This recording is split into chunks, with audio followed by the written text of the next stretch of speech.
Hindi ko inaasahan, pero bumuhos ang lahat. Ang yakap niya, mahigpit.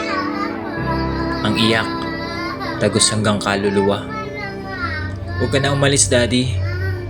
Hindi lang luha ang lumabas, pati puso niyang musmus humihiyaw.